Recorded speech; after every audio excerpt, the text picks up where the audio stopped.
స్తుతులు స్తోత్రాలు మీ అందరికీ నా హృదయపూర్వకమైన శుభాభివందనాలు చెల్లిస్తున్నాను. ఈ రాత్రి దేవుడు ఒక అద్భుతమైన రీతిలో మనల్ని దర్శించబోతుండగా ఆ దయామయుడైనటువంటి దేవుని యొక్క మాటలను మనం విందాం. 136వ కీర్తన 23వ వచనాన్ని చదువుదాం.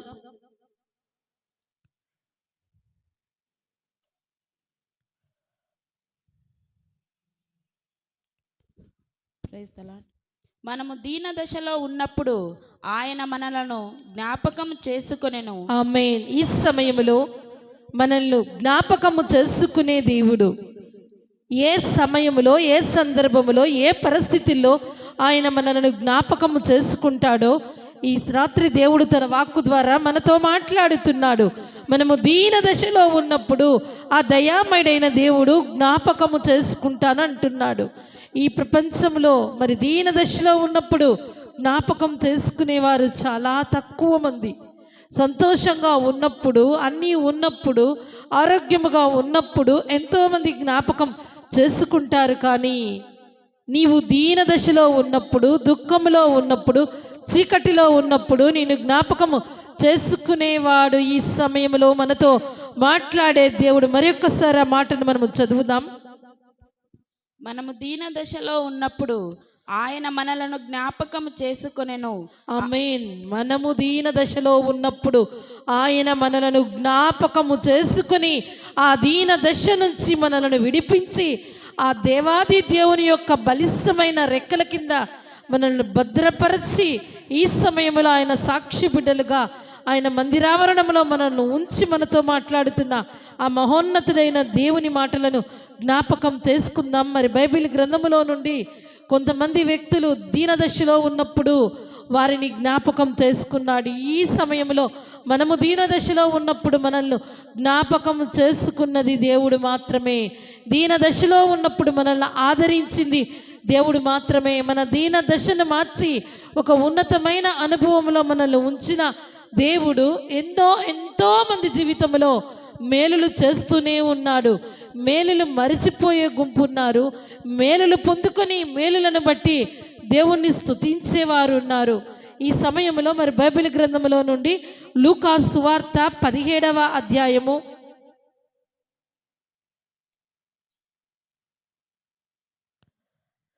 వారి దీనదశలో ఎట్టి కార్యము దేవుడు చేశాడో మనము జ్ఞాపకం చేసుకుందాం. లూకా సువార్త 17వ అధ్యాయము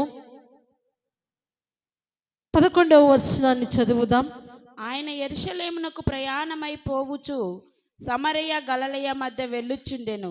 ఆయన ఒక గ్రామంలోనికి వెళ్ళుచుండగా 10 మంది కుష్ఠరోగులకు ఆయనకు ఎదురుగా వచ్చి దూరమున నిలిచి, యేసు ప్రభువా, మమ్ము కరుణించుమని కేకలు వేసిరి.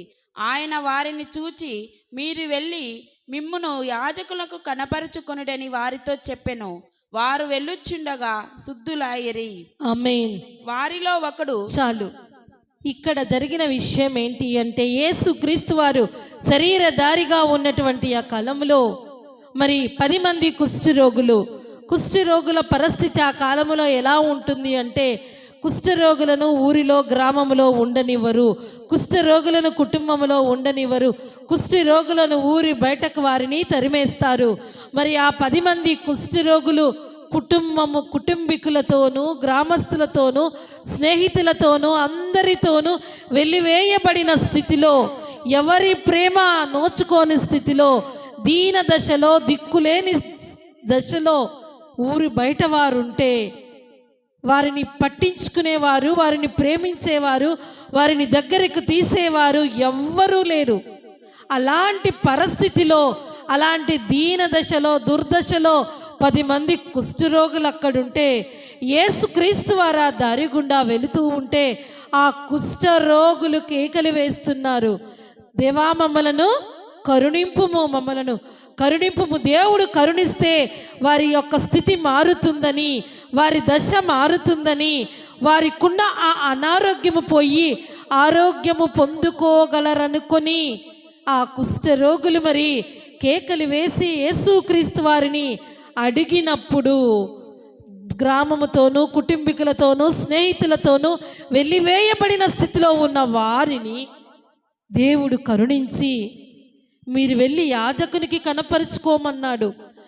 అంటే దేవుని సన్నిధానానికి వెళ్ళి దైవజనుని దగ్గరికి వెళ్ళమన్నప్పుడు అంటే ఆయన ఉద్దేశం ఏంటి అంటే వారికి ఆరోగ్యం వచ్చేస్తుంది, వెళ్ళి దేవుని సన్నిధానంలోనికి వెళ్ళి యాజకునికి కనిపించాలన్నది.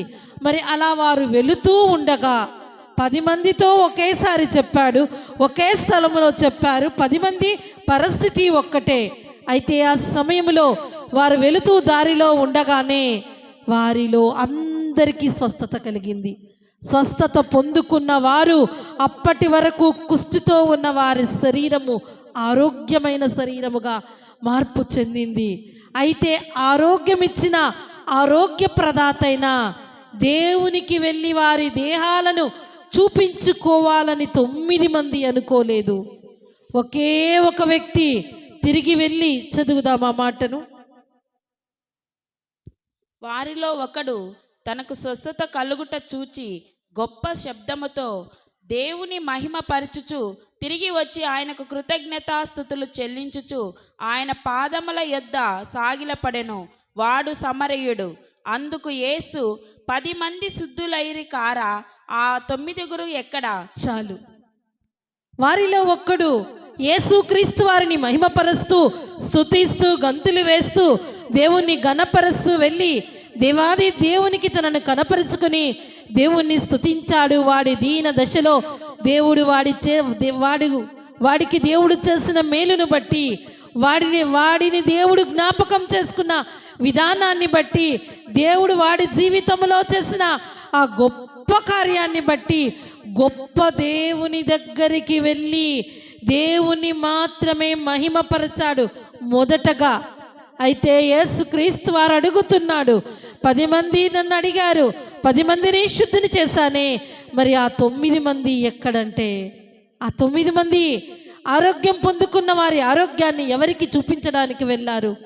మరి రోగము నుంచి బయటపడినటువంటి ఆరోగ్యం ఇచ్చిన ఆరోగ్య ప్రదాత అయిన దేవుణ్ణి కాక దీనదశలో జ్ఞాపకము చేసుకుని శుద్ధులు చేసినటువంటి శుద్ధి ఇచ్చిన దేవుని సన్నిధానానికి వెళ్ళక దేవుణ్ణి స్తుతించక దేవుణ్ణి గణపరచక ఎవరైతే వెలివేశారో, ఎవరైతే వారిని దూరంగా ఉంచారో, ఎవరైతే వారిని తరిమారో వారి దగ్గరకే పరిగెత్తారు. నిజముగా అది న్యాయమా?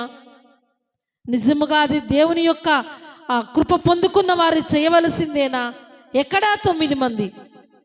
ఆ 10 మంది కుష్ఠరోగుల జీవితాన్ని ఈ ఒక 30వ దిన ఉపవాస కొడుకులో దేవుడుంచి మనతో మాట్లాడుతూ మనల్ని అడుగుతున్నాడు. మరి ఎంతమంది కృప చూపుచున్నాను, శాశ్వతమైన ప్రేమతో నేను నిన్ను ప్రేమిస్తున్నానని ప్రేమించిన ప్రేమామణైన దేవుని యొక్క సన్నిధానములో కృతజ్ఞతలు చెల్లించే అనుభవంలో ఎంతమంది ఉన్నారు? అన్నీ బాగున్నప్పుడు అందరూ ఉంటారు మనతో.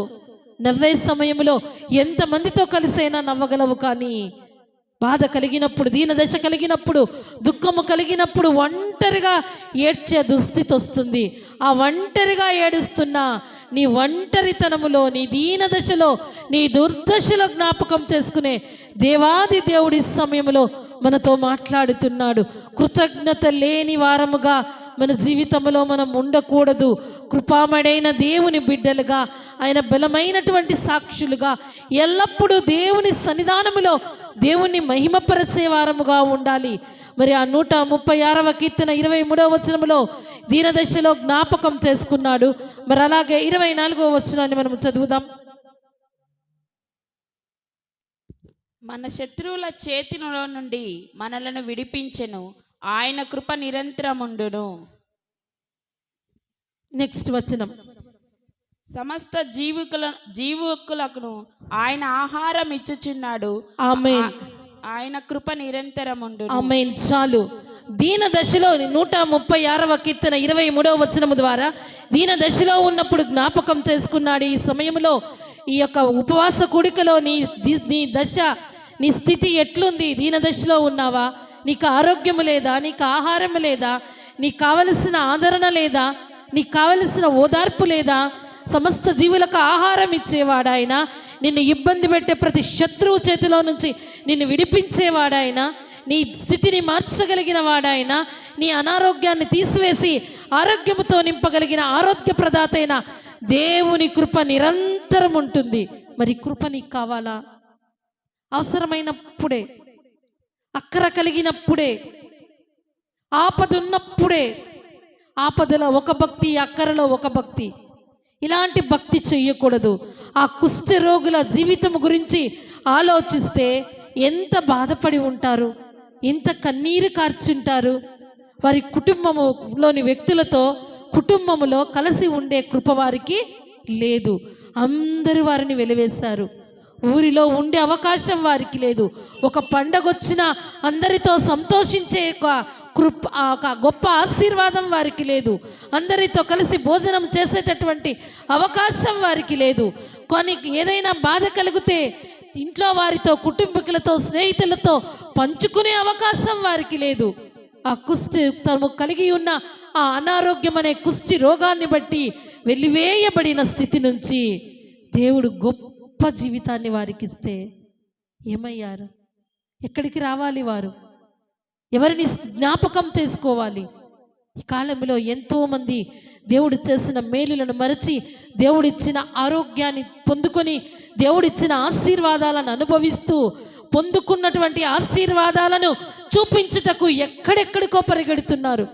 నాకు ఈ మంచి డ్రెస్ ఇచ్చాడు చూడు, నాకు ఈ మంచి వెహికల్ ఇచ్చాడు చూడు, నాకు ఈ మంచి ఆరోగ్యం ఇచ్చాడు చూడు, నాకు ఒక మంచి ఉద్యోగాన్ని ఇచ్చాడు చూడని ఎవరెవరికో చూపించుకుంటున్నారు. కానీ ఇవన్నీ దయచేసిన దేవాది దేవుని యొక్క సన్నిధానములో ఆ 10 మంది కుష్ఠరోగులో 9 మందిలాగా కాకుండా తిరిగి దేవుని సన్నిధికి కృతజ్ఞత చెల్లించుటకు వచ్చిన ఆ ఒక్కడి లాంటి బుద్ధి, ఆ ఒక్కడి లాంటి కృతజ్ఞత కలిగిన మనస్సు ఈ సమయంలో నీవు కలిగి ఉన్నట్లయితే నీవు ఎలాంటి దీనదశలో ఉన్నా ఆయన జ్ఞాపకం చేసుకుంటాడు. నిన్ను ఇబ్బంది పెట్టే శత్రువు చేతిలో నుండి ఆయన విడిపిస్తాడు. నీకున్నటువంటి ప్రతి విధమైనటువంటి ఇబ్బంది, ఇరుకు, అనారోగ్యము, అవసరము, ఆపద వీటన్నింటి నుంచి విడిపించుటకు దేవుడు సిద్ధ మనస్కుడై ఉన్నాడు. అయితే నీవు తీర్మానం చేసుకోగలుగుతావా? ప్రభా, నా దీనదశలో నీవు జ్ఞాపకం చేసుకుంటానన్నా నీ పాదాలు పట్టుకొని నీ వైపే చూస్తానయ్యా. నేను ఏ మేలు పొందుకున్నా నీ సాక్షిగా నీ కృతజ్ఞతలు చెల్లిస్తూ నేను జీవిస్తాను ప్రభా. నా జీవితకాలం అంతా ప్రభా, నా దగ్గర అన్నీ ఉన్నాక నన్ను ఎంతమంది ఇష్టపడినా వారిని బట్టి సంతోషించను. నాకు ఎన్ని ఇబ్బందులున్నా నన్ను ఇబ్బందుల నుంచి విడిపించిన నా విమోచకుడవైనా నిన్ను బట్టి మాత్రమే నేను సంతోషించి నీ సన్నిధానములో అనేకుల ముందు సాక్షి బిడ్డగా నేను ఉంటాను ప్రభా అని నీవు ఈ సమయంలో తీర్మానము చేసుకున్నట్లయితే 136వ కీర్తన 23, 24, 25వ వచనములోని ప్రతి మాట నీ జీవితంలో నెరవేరుస్తాడు. నీవు దీనదశలో ఉన్నప్పుడు జ్ఞాపకం చేసుకుంటాడు. నిన్ను ఇబ్బంది పెట్టే బలమైన శత్రువు చేతిలో నుండి నిన్ను విడిపిస్తాడు. సమస్త జీవులకు ఆహారం ఇచ్చా ఆయన సమృద్ధి సంతృప్తైన ఆహారంతో నిన్ను దీవిస్తాడు. మరి లేచి నిలబడే సమయంలో తీర్మానం చేసుకుంటావా?